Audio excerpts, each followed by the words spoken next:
So yung pong ni-recite natin is exactly what we will be studying this morning. Alam niyo po, lahat po tayo kailangan natin ng salita ng Panginoon.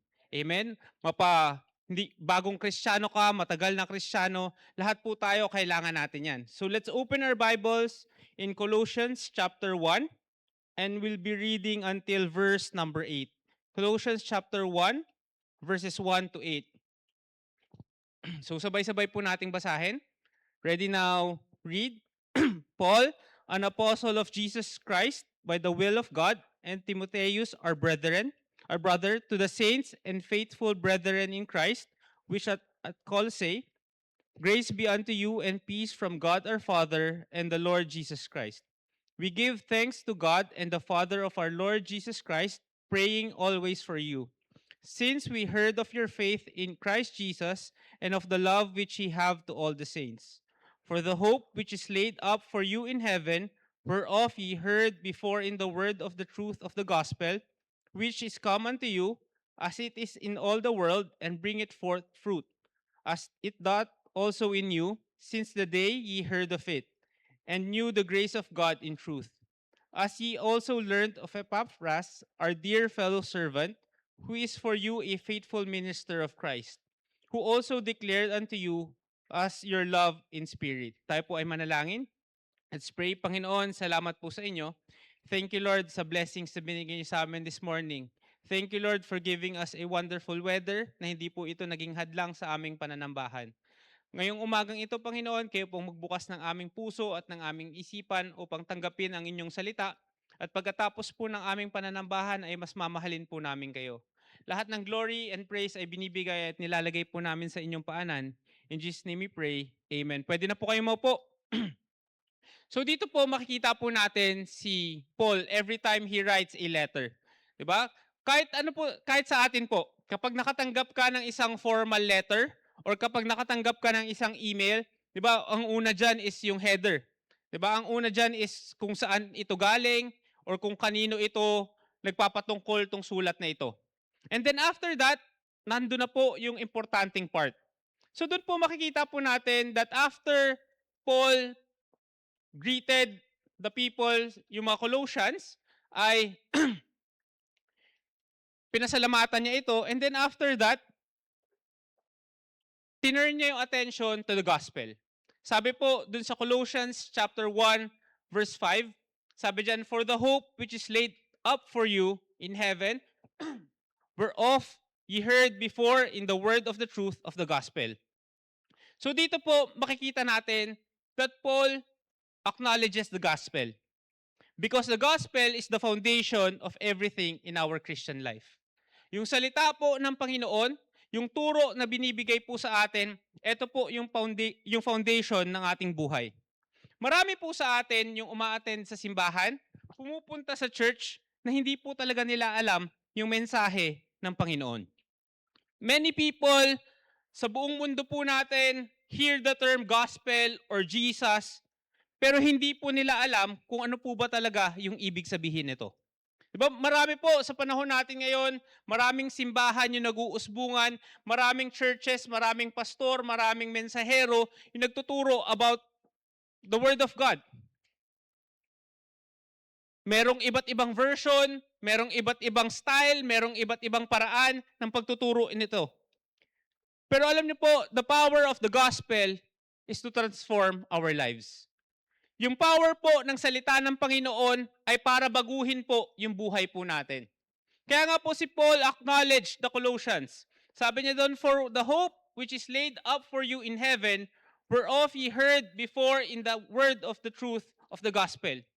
Verse number 6, sabi po dyan, which is common to you, as it is in all this world, and bring it forth fruit, as it doth also in you, since the day ye heard of it, and knew the grace of God in truth. So dito po makikita natin na yung mga Colossians, nung narinig po nila yung gospel, hindi lamang po ito nanatili sa kanila, kundi sila po ay nagbunga. Kaya nga po tayo bilang mga Kristiyano, dapat makita po yung salita ng Panginoon sa buhay po natin. Hindi po enough na alam lang natin yung Bible, hindi lang po enough na tayo ay nagbabasa, kundi dapat makita po at magbago yung ating mga buhay. That is the purpose of the gospel. Kaya nga sabi sa Romans chapter 1 verse 16 to 17, "For I am not ashamed of the gospel of Christ, for it is the power of God unto salvation through everyone that believeth, to the Jew first and also to the Greek. For therein is the righteousness of God revealed from faith to faith, as it is written, the just shall live by faith." Kapag tayo po ay Kristiyano, hindi po dapat tayo nahihiya na ibahagi yung salita ng Panginoon. Kapag tayo po ay Kristiyano, hindi po dapat tayo nahihiya na tumatayo sa salita ng Panginoon. Sa mundo ngayon, di ba, normal na tanggapin mo yung isang gender na hindi naman katanggap-tanggap sa Panginoon. Normal na ginagawa mo yung mga bagay na sa paningin ng iba ay tama, pero sa paningin ng Panginoon ay hindi. Dapat pakita po natin that we are not ashamed of the gospel. Dapat pakita po natin that we are standing on the word of God. Kaya nga po, tayo bilang isang simbahan, di ba, every Saturday, we have yung soul winning po natin. Kaya nga kung ikaw ay member ng simbahan na to, dapat nandun po tayo. Dapat sinusuportahan po natin yan. Why? Because yun po yung mandate sa atin. Di ba na tayo po ay magbahagi ng salita ng Panginoon. Hindi lang po every Saturday, every chance we get. Di ba? Every chance we get na dapat tayo po ay sumusunod at tayo po ay nagsishare. The gospel is the good news that Jesus came in the flesh, lived a sinless life, namatay sa krus para pagbayaran yung ating kasalanan, naburol, nilibeng, at nabuhay po muli. Yun po yung gospel na kailangan nating i-share sa ibang mga tao. Kasi sa panahon po natin ngayon, lahat malungkot, lahat may pinagdadaanan. And the only good news that we can share is that Jesus is there for them. Nandun po yung Panginoon. Alam niyo po, kahit na anong edad yan, kahit na anong katayuan sa buhay niyan, when you share the word of God, iba po yung encouragement na pwedeng ibigay niyan sa taong kakausapin po natin. Bakit po natin to kailangan? Bakit po natin to kailangan i-share? Why? Because we are all sinners. Lahat po tayo ay makasalanan. Kaya nga sa mga bisita po namin this morning, before we experience peace with one another, we must first have peace with God. Kailangan magkaroon po muna tayo ng kapayapaan sa Panginoon. Kaya nga po, through Christ's death and resurrection, siya po ay nag-offer ng forgiveness, reconciliation, at bagong buhay po doon sa lahat ng maniniwala sa Kanya. Kaya nga po, dito sa mundo, we will experience problems, we will experience yung mga heartaches, pero alam niyo po, God promises we won't perish if we believe in Him. Hindi po tayo magpe-perish kapag tayo po ay naniwala sa Kanya. Kaya nga po yung regalo ng Panginoon, which is the gift of salvation, is offered kahit kanino. And kapag tayo po ay merong regalo na binigay sa atin, and inutusan tayo ng Panginoon, i-share mo tong gospel na to, ibahagi mo tong salita ng Panginoon na to, pakalat mo tong salita na to, na tayo nakatanggap ng regalo and hindi natin i-share sa iba, hindi po ba hindi natin sinusunod yung utos ng Panginoon na yun? Tandaan po natin that Jesus Christ died for every one of us. So paano po natin tatanggapin yung regalo na ito? Sabi po sa Romans chapter 3 verse 22, "Even the righteousness of God, which is by faith of Jesus Christ, unto all and upon all them that believe, for there is no difference." Tandaan po natin that God already paid for our sins. Binayaran niya na po yung kasalanan natin. At ang kailangan na lang po natin is lumapit tayo sa Kanya. Ang kailangan na lang natin is, Lord, patawad sa nagawa kong kasalanan. Kailangan na lang natin manampalataya sa Panginoon.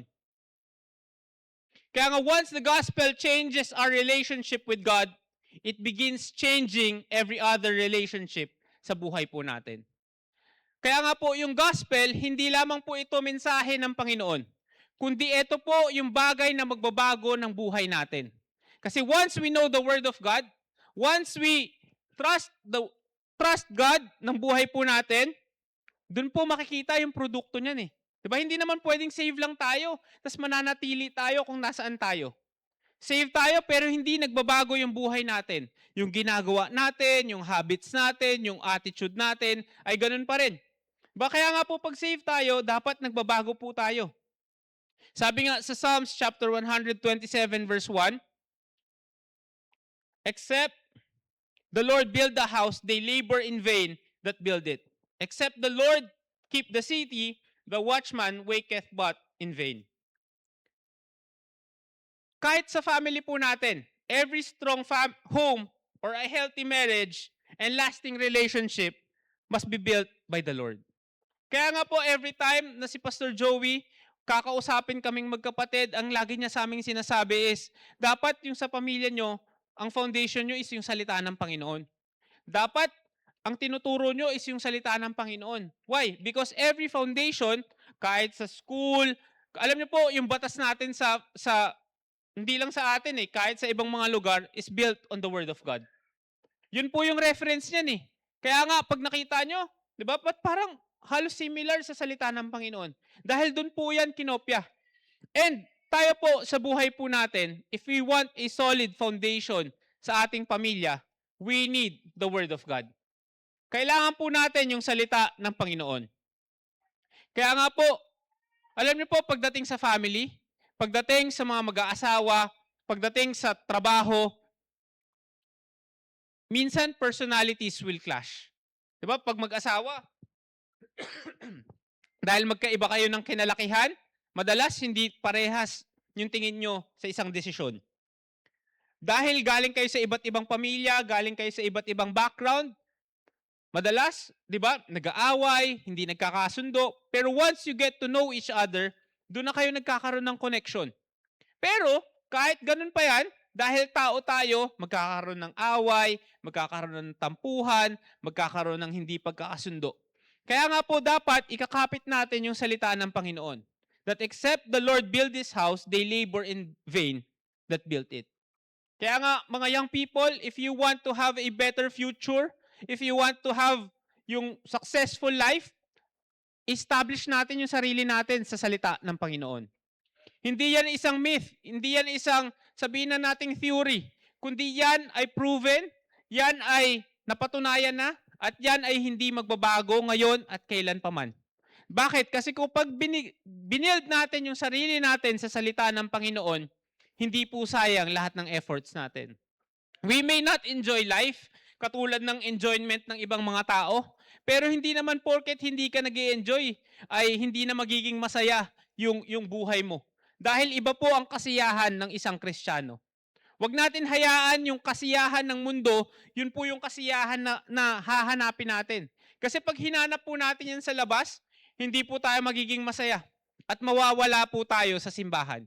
Mawawala po tayo sa kalooban ng Panginoon. Without God at the center ng family mo, ng sarili mo, even our best attempts para i-build po yung family natin, yung relationships natin, ay magkukulang po tayo. Why? Kasi tao po tayo Di ba lagi nating titignan yung weakness ng ibang tao, titignan natin yung kakulangan ng ibang tao, titignan natin yung hindi niya kayang gawin. Pero alam niyo po, pagdating sa Panginoon, hindi yan yung tinitignan niya sa atin Ang tinitignan niya sa atin is, niligtas ko to? Tinitignan niya sa atin, may chance pa to? Meron pa tong pag-asa, kaya pa neto. Diba? Bakit po? Kasi binayaran na po ng Panginoon yung kasalanan natin. Tinanggal niya na po sa atin yan. And tayo bilang mga tao, ang kailangan lang natin is lumapit sa Panginoon. Paano po kapag tayo re-respond sa ating tatay, nanay, asawa, mga anak, kapatid, or in-laws, relatives, neighbors, co-workers na feeling natin ini-irritate tayo, iniinis po tayo. 'Di ba? Ano yung tendency natin? Ang tendency po natin is sana magbago sila. Sana, Lord, baguhin mo naman sila. 'Di ba? Lagi nga po nating naririnig mula sa ating pastor na nilalagay ka sa sitwasyon na yan kung nasaan ka man ngayon, not because na deserve mo yan, kundi merong plano ang Panginoon sa'yo. Kaya kapag tayo ay nandun sa sitwasyon na medyo hindi maganda, may pinagdadaanan tayong problema, meron tayong hirap na dinadala, lagi nating tanungin, Lord, what is the lesson that I can learn from this situation? Bakit? Kasi nandiyan ka na sa sitwasyon na yan Kapag ikaw ay nagmukmok, ikaw ay nainis, ikaw ay nagalit, ikaw ay sabihin mo ng binuhos mo lahat ng energy mo, mapapagod ka rin eh. Pero kapag tinignan mo kung ano yung good na makukuha mo, then you will learn, ito pala yung gustong ituro sa akin ng Panginoon. Hindi po yun madali Mahirap po yun. Kaya nga po alam niyo po, every time may kakausapin ng ating pastor, meron lalapit sa kanya, manghihingi ng advice, Pastor, eto yung nararanasan ko ngayon eh. Ano po yung pwede kong gawin? Ang lagi niyang sasabihin sa'yo, mag-react ka ng tama. 'Di ba? Wag kang gumawa. Kumbaga, hindi niya i-invalidate yung feeling mo na, "Oo nga eh." 'Di ba? Hindi dapat 'yan. Bakit? Kasi tao po tayo. Mahihirapan, masasaktan, malulungkot, iiyak, madidepress, magkakaroon ng anxiety. Pero one message is clear.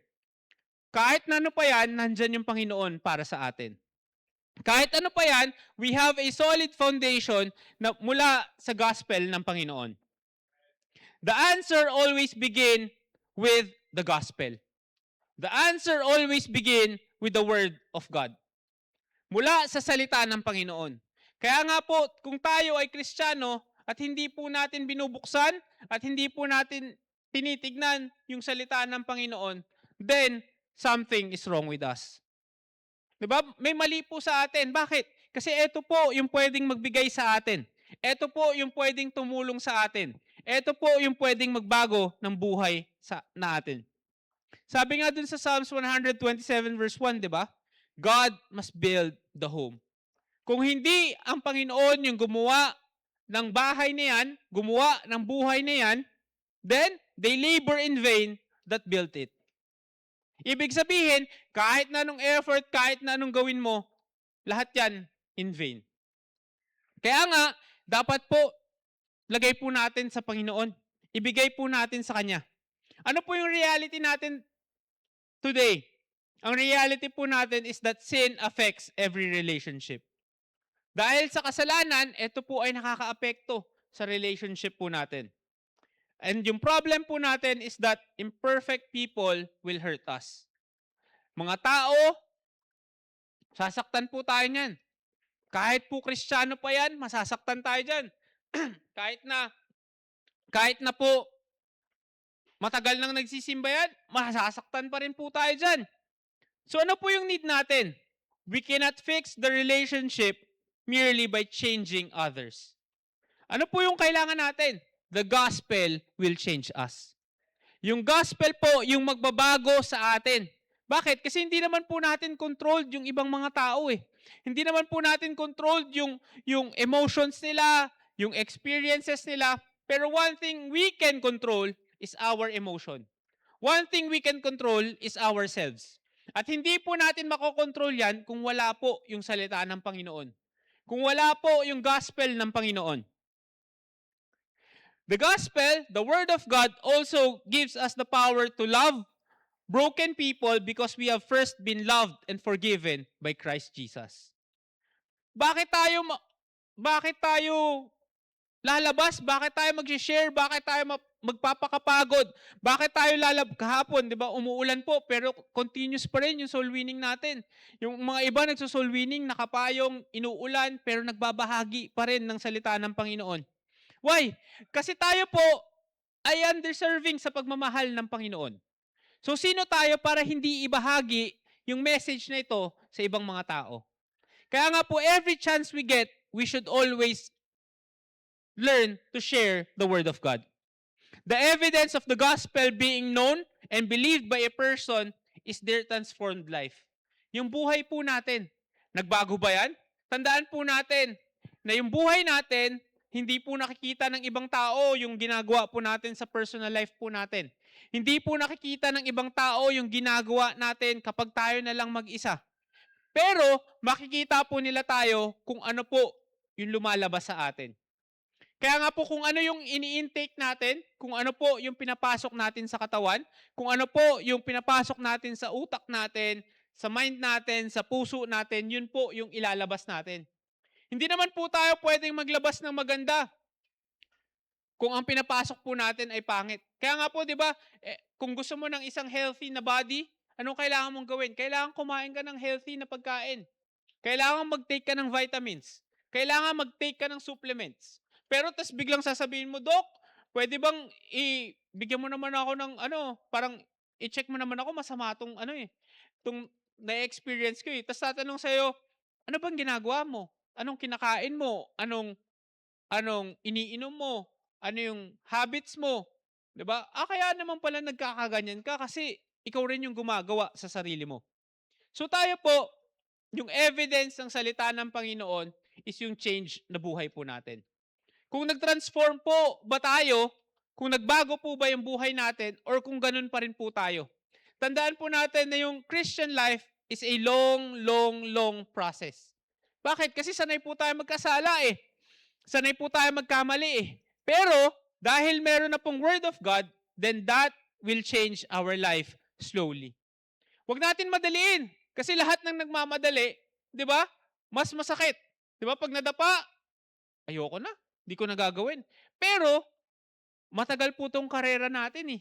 Hindi natin alam kung kailan mag-i-end. Baka pwedeng mamaya, pwedeng bukas, pwedeng after 1 month, pwedeng after 1 year. Pero, dapat po, strive po natin na magbago po yung buhay natin. Hindi magbago in the sense na, Lord, sana yumaman ako. Kundi, Lord, sana makita ka sa buhay ko. Sana makita nila na ako ay isang Kristiyano. At hindi po yan pwedeng maging possible kung hindi po maganda yung testimony po natin. If there is no evidence of a transformed life, then yung gospel po ay wala po talaga sa atin. Pero, wala naman po tayong right to judge other people. Wala po tayong right, eto, tagal na niya nagsisimba pero parang hindi pa rin niya alam yung salita ng Panginoon eh. Diba? Huwag po nating husgahan yung mga tao. Why? Because hindi po natin alam kung ano po yung ini-experience nila. Pero, as long as umaattend, as long as dumadalo, as long as binubuklat, as long as nagbabasa, at as long as nagtitiwala sa Panginoon, then there is a chance for a transformed life. Kaya nga po sa mga bisita po namin, kung first time mo pong nakapunta dito sa aming simbahan, sana po makita po namin ulit kayo next week. Sana po makasama po namin kayo ulit. At bigyan nyo pa po ng isang chance yung aming simbahan. Baka dito na po makita nyo yung salita ng Panginoon na pwedeng magbago or pwedeng maging solution sa pinagdadaanan po natin. Doon po sa opening passage natin na binasa natin sa Colossians chapter 1, si Paul commended the Colossians because their lives displayed the power of the gospel among them. Hindi lang po nila pinagkatiwalaan si Jesus para maligtas, but they continued to live out yung mensahe. Kasi marami po sa atin, diba lagi nga po, ano po ba yung proof na save yung isang tao? We cannot know kung save ba talaga yan. Diba? Mag-share tayo ng gospel, babasahan natin sila ng verse, i-explain natin sa kanila yung salvation, that God has a gift, merong regalo, may buhay na walang hanggan, and then after that, ililid natin sila sa panalangin. Pero how can we know na totoong naligtas sila? Wala po tayong proof dyan eh. Pero, ang proof po na pwede nating makita is kung nagpatuloy ba sila sa salita ng Panginoon. Kung nanatili ba sila or pumunta sila sa simbahan at nagbago yung kanilang buhay. Ayun po, what was true then during the time of Paul ay totoo pa rin po hanggang ngayon. Kung ano po yung mensahe noon, yun pa rin po yung mensahe ngayon. Our lives individually can display the power of the gospel. Yung buhay po natin ay para po tayong isang billboard na merong nakalagay, di ba minsan, Kristiyano ako. Pero yung buhay po natin does not reflect yung pagiging isang Kristiyano. Kaya nga, ipakita po natin the Word of God lives through our lives. Sometimes po, God will allow us to reach a dead end. So we will stop trusting ourselves and begin trusting God more. Minsan, di ba? Lord, hindi na kaya, hindi na enough eh.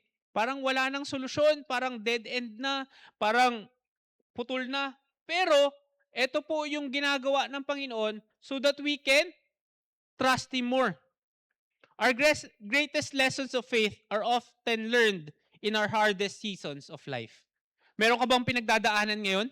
Meron bang parang feeling mo, nag-crash yung eroplano, nag-crash yung buhay mo, yung plans mo hindi nag-push through, yung business na gusto mong i-establish, parang hindi naman nag-ROI, tapos yung course na gusto mo, parang hindi na ata feasible to, hindi ko na ata to kaya eh. Diba? Okay lang po yan. Bakit? Kasi yung mga yan, eto po yung magtuturo sa atin na mas tayo po ay kumapit sa Panginoon. Alam niyo po, sabi ko nga sa inyo, 'di ba, for the past few months, for the past few years, nagkaroon ng layoffs sa company po namin. 'Di ba? Laging every week, every time merong announcement, lahat kami kinakabahan. Pero laging sinasabi sa akin ng Panginoon ni pastor, ano ba yan? Wag kang kabahan diyan, mag-pray ka lang, magtiwala ka lang sa Panginoon. Why? Because yung job security natin, hindi mo pwedeng pagkatiwala sa tao yan eh. Hindi mo pwedeng pagkatiwala sa tao na ikaw yung bahala sa akin. Sige, parang magpapalakas ka sa tao. Why? Kasi yung mga tao, they have their own favorites. Pag hindi ka nila gusto, di ba, pagdating sa corporate world, kahit na anong galing mo, pag hindi ka gusto ng katrabaho mo, ng boss mo, wala talaga eh, hindi ka mapapansin eh. Pero as Christians, hindi tayo nagpapapansin sa boss natin. Dapat magpapansin tayo sa totoong boss po natin. Sino yun? Which is Jesus Christ, which is God. Sa Kanya po tayo magpalakas. Diba? Sa Kanya tayo mag-invest, sa Kanya tayo gumawa, sa Kanya tayo lumapit, sa Kanya tayo magpapansin. Why? Because if God sees na faithful tayo, though we are going through hardships, then we will realize that there is greatness pag tayo ay nagtiwala sa strength ng Panginoon. Tandaan po natin, when we have hope, ito po yung magre-release ng mga sakit sa atin. Kumbaga, meron tayong na-experience na sakit, dinidisrespect tayo, hindi tayo gustong makasama. Pero tandaan po natin that when we have hope kay God, it will release all our hurts. Diba, some people have hurt you, some have broken their promises, some have taken advantage dun sa kindness mo. If you will continually replay yung mga hurts na yan, ito po yung magkocontrol sa buhay po natin. Alam niyo po, minsan, di ba, pagdating sa buhay natin, matutulala ka na lang, titingin ka na lang sa ceiling, o kaya naman minsan pag sakay mo ng jeep, o kaya naman pag nasa MRT ka, di ba, nakatayo ka lang na ganyan, tapos hindi ka nagsasalita, kasi naiisip mo, ang dami kong problema, ang dami kong bigat, ang daming promises, parang take advantage na lang ako ng mga tao sa paligid ko. What I can say to you this morning is that give your pain to God. Ibigay mo sa Panginoon. Bakit? Kasi nakikita niya po lahat. Alam niya po lahat ng iyak mo, lahat ng luha mo, lahat ng injustice mo. Ano po yung kailangan natin gawin? We should trust Him to make all things right. Magtiwala po tayo sa Kanya. Sabi niya nga po sa Isaiah chapter 61 verse 3, to appoint unto them that mourn in Zion, to give them beauty for ashes, the oil of joy for mourning, the garment of praise for the spirit of heaviness, that they might be called trees of righteousness, the planting of the Lord, that He might be glorified. Dito po makikita natin yung gustong mensahe na sabihin sa atin ng Panginoon. God promises beauty for ashes. Diba pag narinig po natin yung ashes, ano po ba yan? Abo. Diba? Kumbaga, nasunog na. Pag tinignan natin, wala nang kwenta yan eh. Pero God uses walang kwentang mga bagay, mga depleted na bagay, para mapakita na siya yung may kapangyarihan. And there is joy for mourning. Pag tinignan natin, pag binasa natin tong verse na to, ang masasabi po natin, Lord, ba't parang contradiction? Bakit joy tapos mourning? Diba pag joy, ibig sabihin yan ngiti eh. Ibig sabihin yan saya. Tapos mourning, ibig sabihin malungkot ka, mabigat yung dinadala mo, and praise instead of heaviness. Ang gusto po dito pakita sa atin ng Panginoon is that sometimes God doesn't immediately change our circumstances. Hindi po binabago ng Panginoon yung pinagdadaanan po natin. Hindi niya po biglang switch na lang na, save ka na, sige, okay na yan. Solve na tayo, pwede na yan. Hindi po. Instead, He changes us. Bago po tayo ng Panginoon. Tayo po muna yung binabago ng Panginoon instead of our situation. Why? Because kapag binigay kagad ng Panginoon yung answered prayer, kapag binigay kagad ng Panginoon yung solution sa problema mo, lalapit pa ba tayo sa Kanya? Pupunta pa ba tayo sa Kanya?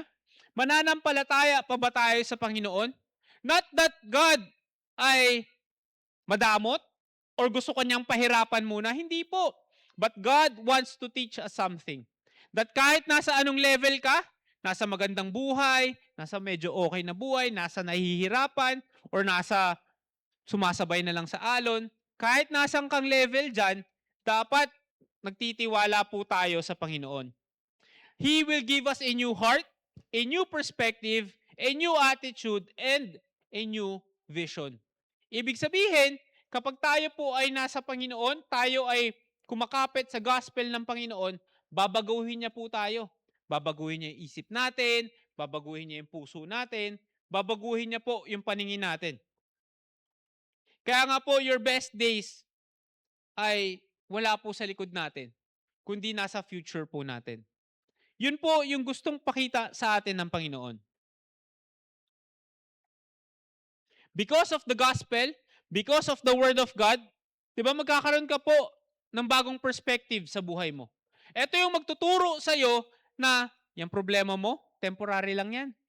Yung pinagdadaanan mo, temporary lang yan. Di ba minsan, lalo na sa hirap ng panahon natin ngayon, mahirap mawalan po ng trabaho. Mahirap bumagsak yung business. Mahirap, wala kang pagkukunan ng source of income. Mahirap lahat yan eh. Why? Because we all need money. We all need income. We all need resources para mag-fund ng buhay po natin. Kaya nga po, dito po natin dapat mas magtiwala tayo sa Panginoon. Hindi lang tayo magtitiwala sa Kanya pag fruitful, abundant, maayos yung buhay. Bakit? Kasi maliit na porsyento lang po ng buhay natin yung magiging fruitful. Most of the time, we will struggle. Most of the time, tayo ay mahihirapan. Most of the time, tayo ay sabihin na nating gagapang.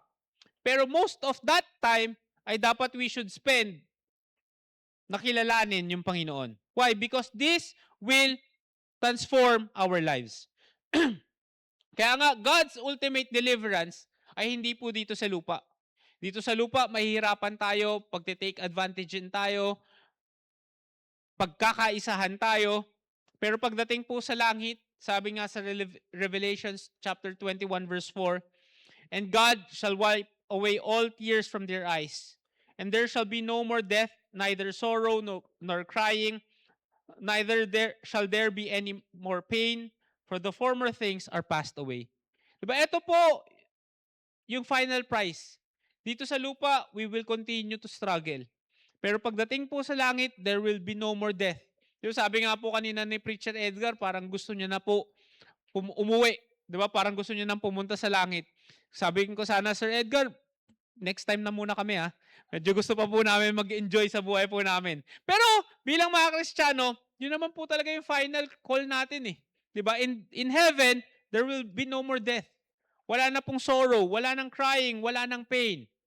So kung gusto po natin ng ganyan, di ba, samahan na po natin si Sir Edgar. Pero kung ayaw nyo pa po, tayo magtiwala lang sa Panginoon. Di ba? Bakit? Kasi here on earth, magkakaroon ng sorrow, magkakaroon ng kamatayan, magkakaiiyak ka, magkakaroon ka ng pain. And dapat makita po natin that the hope is only found in Jesus Christ. Yung pag-asa po natin, hindi po natin pwedeng ipagkatiwala sa tao yan. Ilang instances na, ilang mga news na yung nabasa mo na mayroong isang tao, pinagkatiwala niya yung yaman niya, sa katiwala niya, umalis siya, tapos pagbalik niya, yung bahay wala na. 'Di ba? Yung pera naubos na. Why? Pag tao po kasi, they're prone to make mistakes. Pero pagdating po sa Panginoon, sa Kanya po, pwede nating ibigay lahat. Sabi nga sa John chapter 14 verse 6, Jesus saith unto him, I am the way, the truth, and the life. No man cometh unto the Father but by me. Wala pong pwedeng dumaan, pumunta sa Father but by Jesus. Jesus is the only way. Kaya nga po, only those who place their faith in Christ alone will receive the hope of eternal life. Kaya nga, kapag nandun ka na sa dead end, nandito na po yung sagot. Kaya nga po, sa mga bisita po namin, if you have never trusted Jesus Christ as your Savior, today is the day to place your faith sa Kanya. Huwag mong hayaan lumipas tong araw na to, tong service na to, na hindi po natin siya tinatanggap bilang ating tagapagligtas. So ikaw naman, kung kilala mo na si Kristo bilang iyong tagapagligtas, then continue to set your hope kay Jesus Christ. Huwag kang bibigay. Huwag kang aayaw. Bakit? Sabi mo, Lord, tagal-tagal ko nang magpipray eh. E di magpray pa tayo. Lord, ang tagal-tagal ko nang nagtitiwala. E di magtiwala pa tayo. Bakit? Baka nandyan na yung sagot ng Panginoon sa'yo. Baka nandyan na yung answered prayer niya sa'yo. Walk with Him in obedience, prayer, Christ-likeness, faithful church attendance. Maglingkod tayo. Mag-soul winning tayo. Mag-disciple tayo. Magbigay po tayo. Why? Dahil habang iniintay po natin yung answer ng Panginoon, dito po nadidevelop yung sarili po natin. Yung character natin. Naglilingkod ka lang kasi may sagot kang hinihintay mula sa Panginoon. Hindi ba magandang walang sagot, may sagot, sumagot, at hindi ka binigyan ng tamang answer, nandun pa rin tayo, naglilingkod pa rin tayo sa Panginoon? Why? Pinapakita natin na hindi tayo naglilingkod, hindi tayo nagsaserve, hindi tayo nagbibigay because we are expecting the blessing. Tayo ay gumagawa sa Panginoon kasi binayaran niya yung kasalanan natin. Kasi niligtas niya tayo mula sa kasalanan. So how can our lives display the power of the gospel? So the results of the gospel's power in our lives, number one, the gospel helps us grow. Ito po yung tutulong sa atin para tayo po ay lumago. Ito po yung tutulong sa atin para tayo po ay lumakas. Sabi nga po sa Colossians chapter 1 verse 6 to 8, yung binasa po natin kanina, which is common to you as it is in all the world, and bring it forth fruit as it doth also in you, since the day ye heard of it, and knew the grace of God in truth. As ye also learned of Epaphras, our dear fellow servant, who is for you a faithful minister, who also declared unto us your love in the Spirit. So dito po, makikita natin that yung mga tao, yung mga members ng Colossians, nung narinig po nila yung salita ng Panginoon, sila po ay nagbunga. Simula po nung narinig nila yung salita ng Panginoon, they grew in grace. Kumbaga lumago po sila sa salita ng Panginoon. Ibig sabihin, ginagawa nila kung ano yung sinasabi ng Panginoon. Ginagawa po nila kasi hindi ka naman pwedeng magbunga, hindi ka pwedeng sabihan na you grew in grace if hindi ka nagko-continue sa salita ng Panginoon. Tayo po ba pagdating po natin, 'di ba? Pag alis po natin, pwede bang sabihin na eto nagpatuloy ito? Eto ginawa nito yung tama. Sabi nga po ng ating pastor, 'di ba, before nung sa Pastor's Day, before kami nag-preach, ang sabi niya na yung tinuturo niya sa ibang simbahan is kung ano po tayo dito sa loob ng ating simbahan. So kung tayo ay hindi magpapatuloy, so kung tayo ay titigil, kung tayo ay hindi na gagawa, wala na tayong pag-asa, ano po yung pwedeng ituro ng Panginoon, ng pastor po natin sa ibang simbahan? Diba? Kaya nga po, effective siya na preacher eh. Not just because he makes good messages. Dahil magaling siya gumawa ng mensahe. But because of the example that we are setting. Dahil sa testimony na meron tong mga members po natin sa ating simbahan. Yung gospel po does more than save us from hell. Hindi lang po nito niligtas tayo mula sa impyerno. Kundi ito po ay binabago po tayo from inside palabas. Kaya nga po yung salita ng Panginoon, ito po ay isang proseso. Alam niyo po, going to the church is like going to the gym. Alam niyo po, dati, pag ikaw ilang instances na pag nag-gym sa labas, 'di ba merong instance diyan, 'di ba nag-workout ka, tapos may mga tao na nakaupo lang po sa gym, yung nagse-cellphone lang, mag-cellphone lang pero nakaupo. And then after some time, lalabas siya sa gym. Siguro pag labas niya, pagdating niya sa kaibigan niya or pagdating niya sa family niya, ang sasabihin niya, nandun ako sa gym eh. Nag-workout ako. Pero, hindi naman talaga siya nag-workout. Di ba nag-cellphone lang siya, kumain lang siya, nag-stay lang siya doon. Pero nandun siya sa gym. Similar din po yan pagdating sa ating pananampalataya. Pag tayo ay nasa simbahan, hindi naman po pwedeng nakaupo lang po tayo. Hindi lang po pwedeng wala po tayong ginagawa. If we want our faith to be stretched, dapat tayo po ay nag-workout. Dapat tayo po ay gumagawa ng sarili po natin. Dapat tayo ay nag-aaral ng salita ng Panginoon.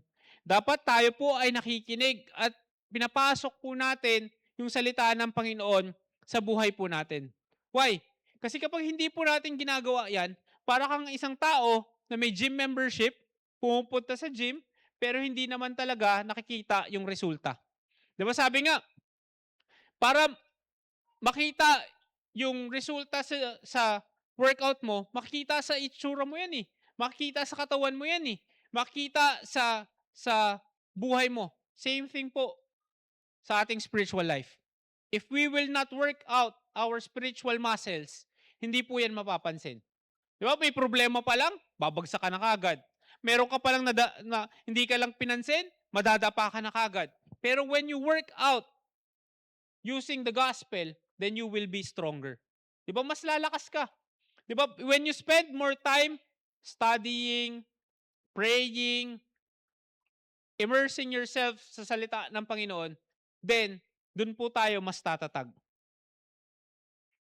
Yung the same gospel that transformed yung mga Colossian believers during the time of Paul, eto rin po yung gospel na pwedeng mag-transform sa panahon po natin ngayon.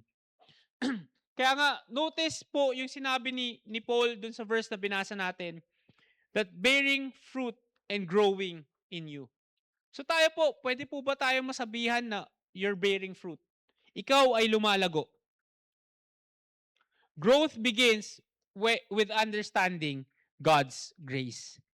Tayo po ba, naiintindihan po natin yung grace ng Panginoon?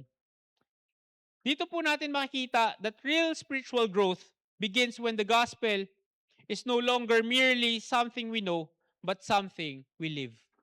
Yung salita ng Panginoon ay, or yung spiritual growth, hindi lang po enough na alam po natin, kundi dapat po isinasabuhay po natin. Dapat nakikita po sa buhay natin.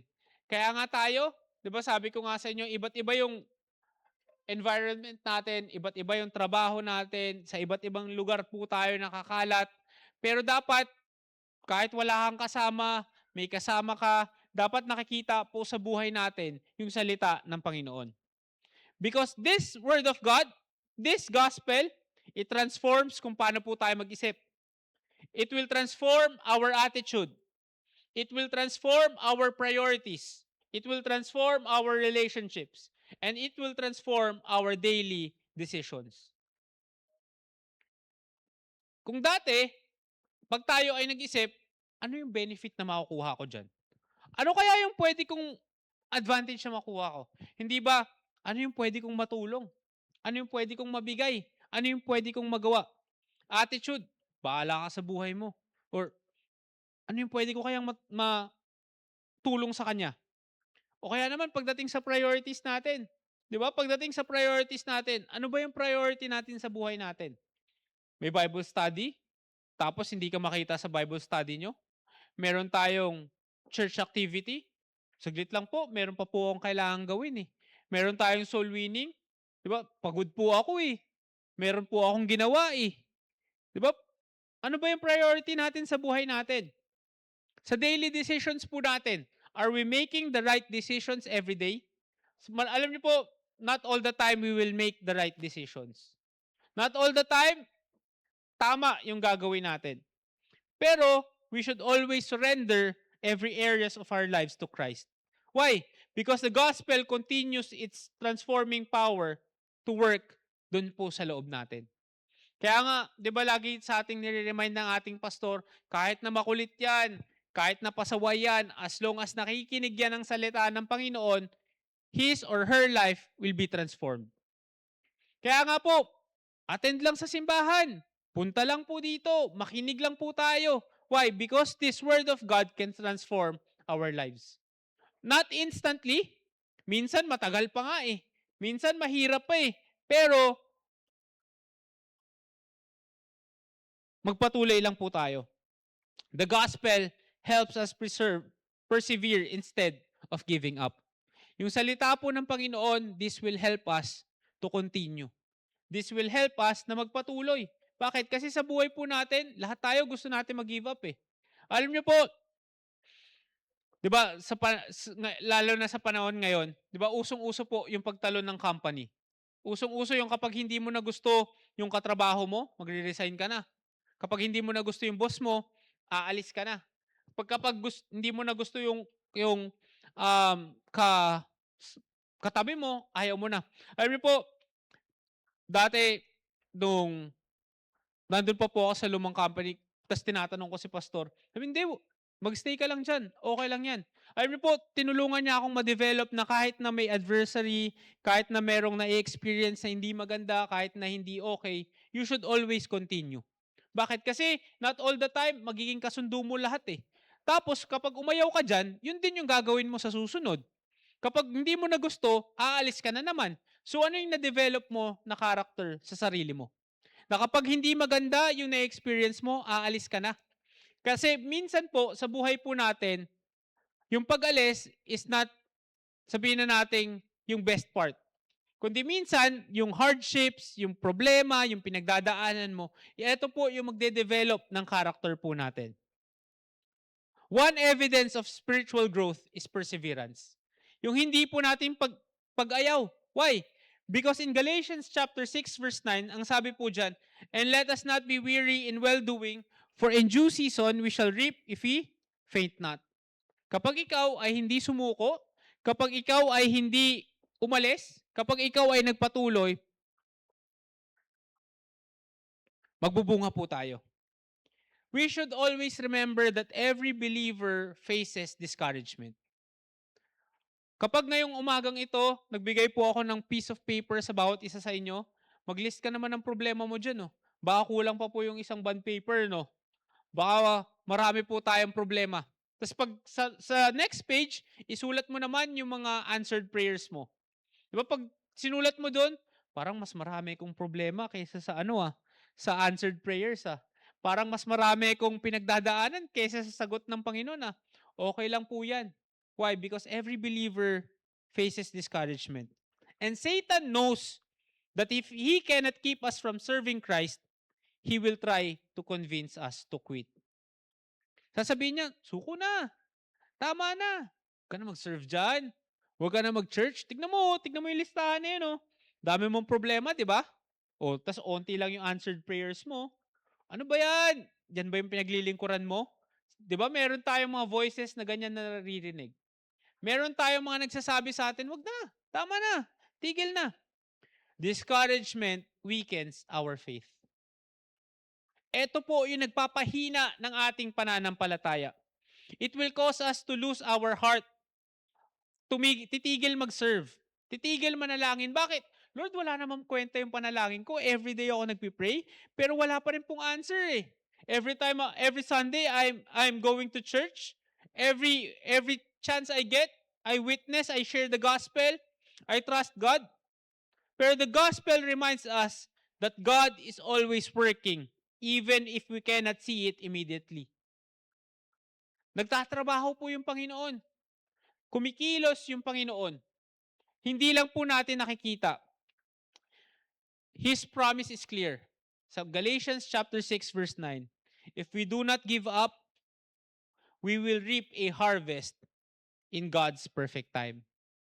Kapag tayo po ay hindi sumuko, kapag tayo po ay nagpatuloy, kapag tayo po ay nag-serve, kapag tayo po ay hindi natin pinakinggan yung mga voices sa likod ng isip natin, we will reap a harvest in God's perfect time. So dito po makikita nyo yung message mula sa salita ng Panginoon. That the gospel, the word of God helps us to grow in the midst of our imperfect human motives. Diba? Lahat po tayo ay sabihin na natin may mga tendencies. And this word, the word of God will help us na malagpasan po ito. Sabi nga sa Proverbs chapter 18 verse 1, through desire a man, having separated himself, seeketh and intermeddleth with all wisdom. Dito po, masiseparate po natin yung sarili po natin. Pipilitin mo ba na mahalin ka sa paraang gusto mo? Papayagan mo bang mahalin ka niya sa paraang gusto niya? So dito po nangyayari yung sabihin na natin sa mga selfish na tao. People have become unfriendly sa isa't isa. Ang gusto po natin, gusto ko sa paraan ko eh. Gusto ko sa way ko. Ayoko sa way mo. Bakit? Kasi way mo yan eh. Gusto ko sa sarili ko. Ganyan po talaga sa panahon natin. 'Di ba? My way. Ayoko sa iyo. Gusto ko sa sarili ko. This happens when there is selfishness. He defies all sound judgment. We cannot consistently love imperfect people until we experience yung pagmamahal ng Panginoon sa atin. Kasi bakit po? Di ba minsan, ginajudge natin yung ibang mga tao. We say, hindi niya kaya, hindi niya naman magagawa yan. Ang dami kayang pagkukulang niyan. Pero tandaan po natin that we first experience yung perfect love and forgiveness of Jesus Christ. Minahal tayo ng Panginoon eh. Deserving ba tayo sa salvation? Deserving ba tayo sa dugo ni Kristo? Hindi po. Bakit? Kasi tayo ay makasalanan eh. Tayo po ay may pagkukulang. But because of the gospel, we can be a better person. Tayo po ay pwedeng mas maging better na tao. The gospel didn't promise perfect families, but it transformed imperfect people so that they can love, forgive, and serve one another. Tayo po, hindi po pinangako ng Panginoon na maging perfect po tayo. Ang pinangako po sa atin is that God will transform our lives. Kaya nga po, every day, sinishape po ng Panginoon yung buhay natin. Every trial, every act of obedience, every decision po, each faithful step, God uses them to make us more like Jesus Christ. Kaya nga po lahat ng yan, di ba? Huwag nating baliwalain yung pinagdadaanan natin. Why? Because God teaches us something. Kaya nga po, ang tanong po natin sa sarili natin, am I growing spiritually? Lumalago ba ako spiritually? Or baka naging stagnant na lang ako? Am I more like Christ today than a year ago? Di ba?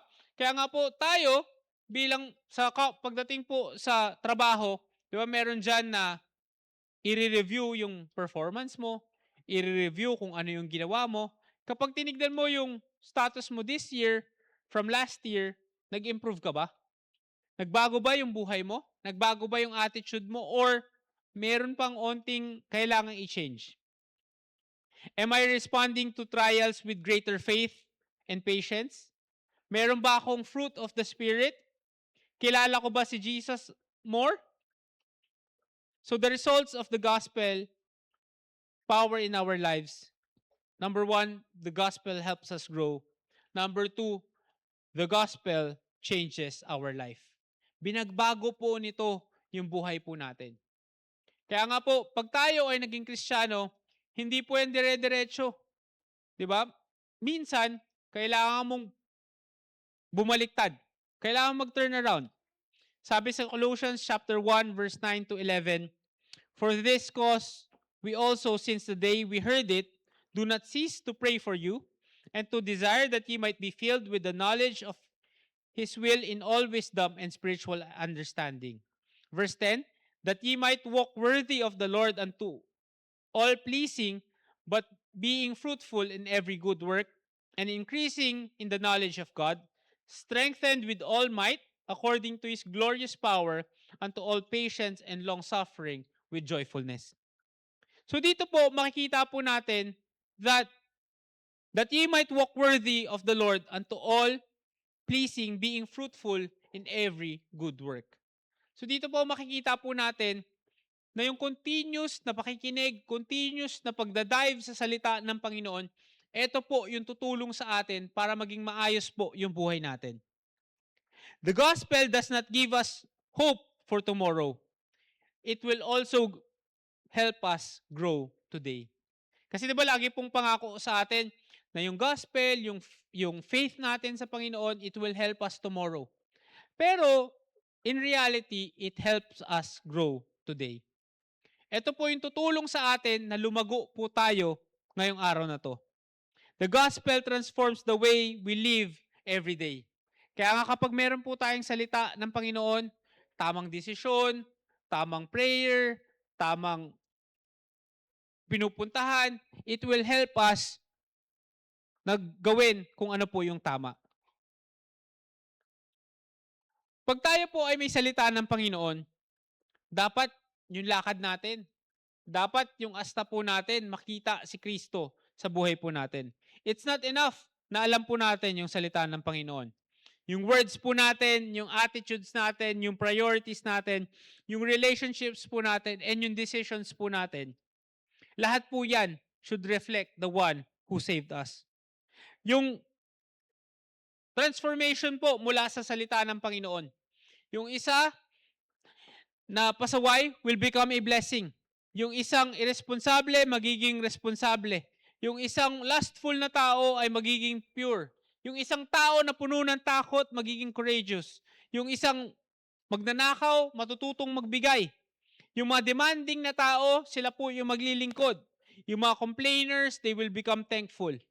Dito po yung progression na gustong makita ng Panginoon sa buhay po natin. So si Paul speaks about being filled with the knowledge of God's will. Una, dapat alam mo yung kalooban ng Panginoon. Dapat alam mo kung ano yung sinasabi ng Panginoon mula sa salita niya. Diba? Yun po yung sa Colossians chapter 1 verse 9. And then, walking worthy of the Lord. Kapag alam mo na yung salita ng Panginoon, kapag nasa puso, nasa isip mo na, maglalakad ka na. Diba? Gagawin mo na kung ano yung sinasabi niya. And then next, kapag naglalakad ka na, you will increase in the knowledge of God. Ibig sabihin, mas lalaliman mo na yung alam mo sa salita ng Panginoon. As we know Christ more, we should live more like Christ. And as we obey Him, we know Him even more deeply. Yung spiritual knowledge po and spiritual obedience continually strengthen one another. Kaya nga po, this is a lifelong journey. Kapag ikaw ay tumanggap sa Panginoon, ito po ay matagal na journey po. Hindi po ito madaling journey. Medyo mahirap po, 'di ba? Punong-puno ng challenges and sometimes we will not know the answer. Pero ang alam ko lang po is that the gospel will give us hope for the future.